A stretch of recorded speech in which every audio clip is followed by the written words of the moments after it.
Hello everyone, welcome Bangla helpline YouTube চ্যানেলে আপনাদের সবাইকে স্বাগত জানাই।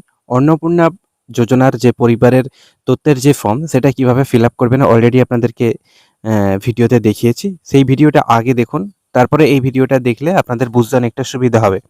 এই ভিডিওটিতে একটি পরিবার ধরে আহ, সেই পরিবারকে উদাহরণ দিয়ে কিভাবে আপনারা ফর্মটা ফিল আপ করবেন এটা দেখালে আশা করি আপনাদের যে সমস্ত আরও ডাউটগুলো আছে সেটা ক্লিয়ার হয়ে যাবে।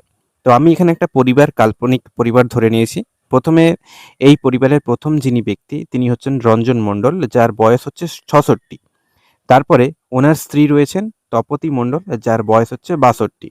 তারপরে এই রঞ্জন মণ্ডল আর তপতী মণ্ডলের একমাত্র ছেলে হচ্ছে শুভাশিস মণ্ডল, যার বয়স ৪১।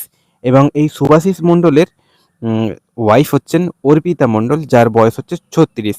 আর এই শুভাশিস আর অর্পিতা মণ্ডলের দুটো সন্তান, একটা হচ্ছে টিনা মণ্ডল ১০ বছরের মেয়ে, আর সৌরভ মণ্ডল ৮ বছরের ছেলে। তাহলে এই যে পরিবার, এই পরিবারের মধ্যে অন্নপূর্ণা ভাণ্ডার প্রকল্পের টাকা কে পাবেন? একমাত্র অর্পিতা মণ্ডল।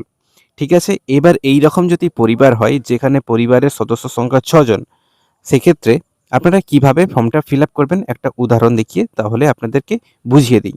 তো এই হচ্ছে ফর্ম। তাহলে এই যে পরিবার, এই পরিবারের সবচেয়ে বয়োজ্যেষ্ঠ ব্যক্তিকে না রঞ্জন মণ্ডল। তাহলে হেড অফ দ্য ফ্যামিলির কে হবেন? রঞ্জন মণ্ডল। এবার রঞ্জন মণ্ডলের যে নাম, সেই নাম আধার কার্ড অনুযায়ী এখানে লিখে দিয়েছি। তারপরে ওনার বয়স লিখেছি, উনি পুরুষ, পুরুষে দাগ দিয়েছি। এরপর এখানে ওনার আধার নাম্বার বসাবো। এখানে ডিজিটাল রেশন কার্ডের ফ্যামিলি আইডি বসাবো। কিভাবে এই আইডি পাবেন আমি ভিডিও করে দেবো, সেটা দেখে আপনারা আইডিটা বার করতে পারবেন। এবার পরিবারের সদস্য সংখ্যা কতজন? ৬ জন। এখানে ঠিকানা বসাবো। তারপরে দেখুন এখানে যোগাযোগ নাম্বার বসাবো বা মোবাইল নাম্বার বসাবো। কোন মোবাইল নাম্বার বসাবো?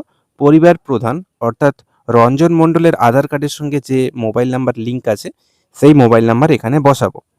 তো এই গেল ব্যাপার। তারপরে আসছে পরিবারের প্রধান। এখানে দেখুন পরিবারের প্রধান, তাহলে পরিবারের প্রধানকে রঞ্জন মণ্ডল, উনি পুরুষ। তাহলে উনি কি অন্নপূর্ণা ভাণ্ডারের জন্য আবেদন করতে পারবেন?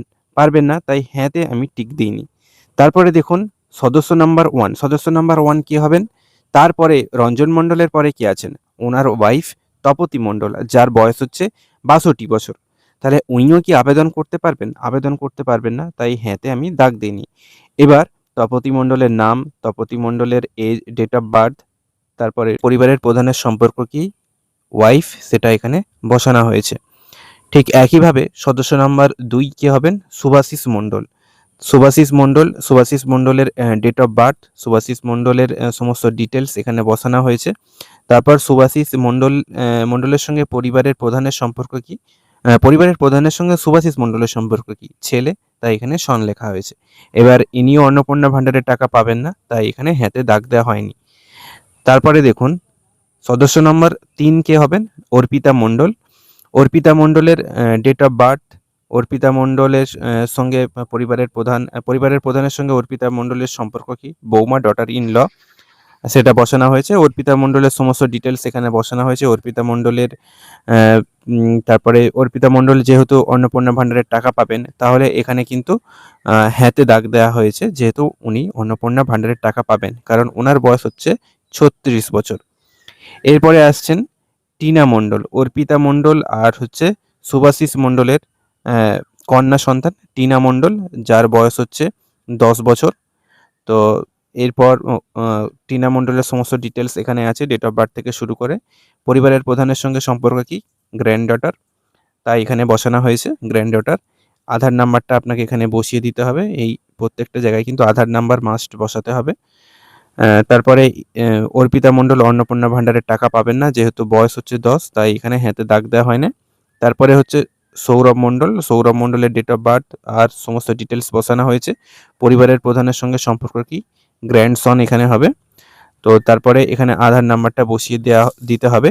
এবারে এখানে একটা কলম আছে দেখুন, যদি আপনার পরিবারের কোনো শিশু থাকে যার বয়স ৫ বছরের থেকে কম, সেক্ষেত্রে আধারের জায়গায় আপনাকে লিখতে হবে NA, মানে নট অ্যাপ্লিকেবল।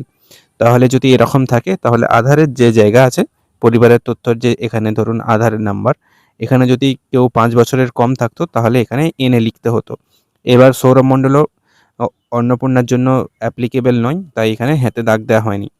এবারে ব্যাংক অ্যাকাউন্টের ডিটেলস। প্রথমে head of the family Ranjan মণ্ডলের সমস্ত ব্যাংক অ্যাকাউন্টের ডিটেলস দিতে হবে, যেটাই ডিবিটি লিঙ্ক আছে, ব্যাংকের নাম, অ্যাকাউন্ট নাম্বার, আইএফসি কোড, ঠিক একইভাবে তারপর তপতি মণ্ডল, তারপর হচ্ছে শুভাশিস মণ্ডল, অর্পিতা মণ্ডল, টিনা মণ্ডল, এইভাবে সমস্ত ডিটেলস দেওয়া হবে। এবার ধরুন সৌরভ মণ্ডলের ক্ষেত্রে ব্যাংকে অ্যাকাউন্ট নেই, সেক্ষেত্রে নট অ্যাপ্লিকেবল লিখে দেবেন, দিলে হয়ে যাবে। তো তারপরে দেখুন এখানে পরিবারের সকলের এপিক নাম্বার, বিধানসভা ক্ষেত্র ও অংশ নাম্বার লাগবে।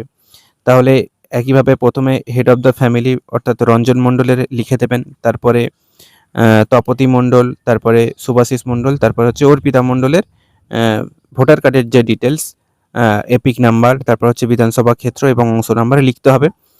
লাস্ট দুজন যে সদস্য, তারা যেহেতু অ্যাডাল্ট নয়, ভোটার লিস্টে নাম নেই, সেক্ষেত্রে নট অ্যাপ্লিকেবল হবে। তারপরে দেখুন আপনি কোন ক্যাটাগরির মধ্যে পড়ছেন। যদি আনরিজার্ভড হয় সেখানে দাগ দেবেন, যদি এসসি এসটি ওবিসি যেটা হবে সেখানে আপনাকে দাগ দিতে হবে।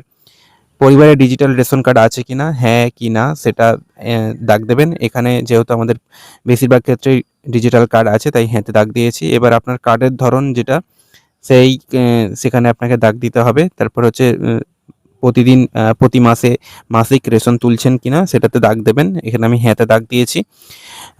বাড়ির ধরন, আপনার বাড়িতে কি 3 বা তার বেশি পাকা ঘর আছে, যদি থাকে তাহলে হ্যাঁতে দাগ দেবেন, যদি না থাকে তাহলে নাতে দাগ দেবেন। জমির মালিকানা, যদি জমি থাকে পরিবারের কারোর, তাহলে যদি থাকে তাহলে হ্যাঁতে দাগ দিতে হবে, না থাকলে নাতে দাগ দেবেন। মোট জমির পরিমাণ এখানে বসিয়ে দিতে হবে, মোট জমির পরিমাণ কত আছে। যদি গাড়ি থাকে আপনাদের বাড়িতে তাহলে হ্যাঁতে দাগ দেবেন, যদি না থাকে নাতে দাগ দেবেন। এখানে কতগুলো গাড়ি আছে তার সংখ্যা উল্লেখ করতে হবে এবং গাড়ির রেজিস্ট্রেশন নাম্বার এখানে উল্লেখ করতে হবে। এবার এখানে স্বাস্থ্য বিমার কথা বলা হয়েছে প্রত্যেকটা পরিবারের।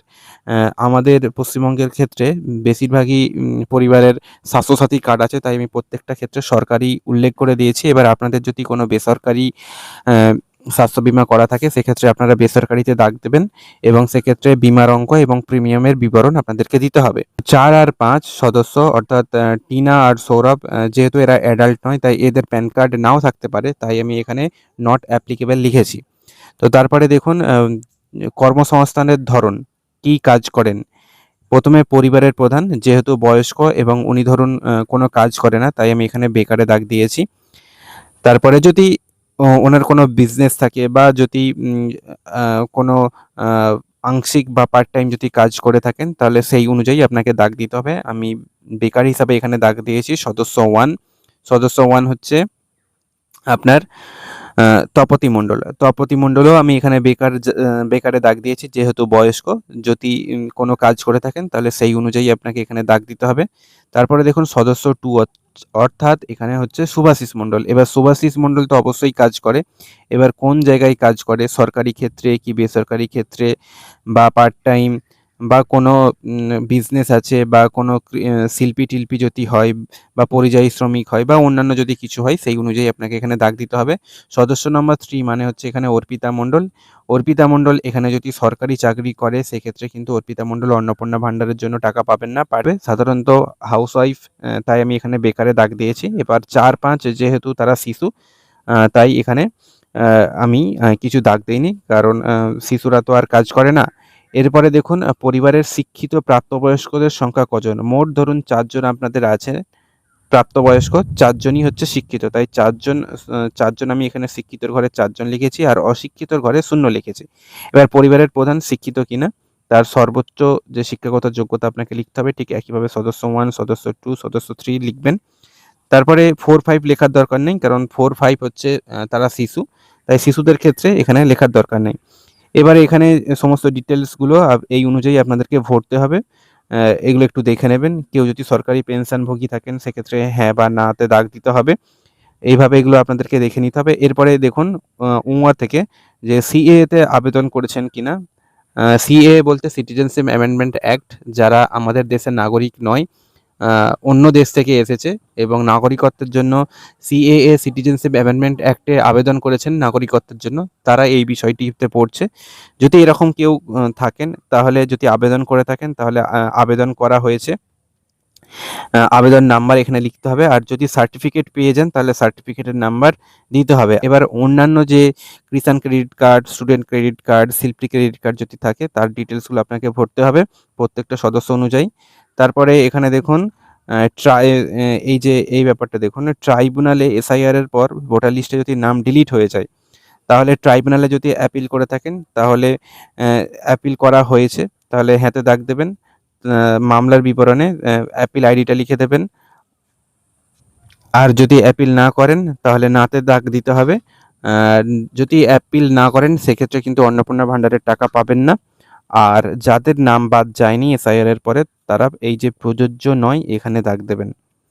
তো এইভাবে বাকি যে সদস্যগুলো আছে সেগুলোতে দাগ দিতে হবে। আর যারা শিশু, তাদের তো ভোটার লিস্টে নামই নেই, তাই এখানে প্রযোজ্য নয় দাগ দিয়ে দিয়েছি।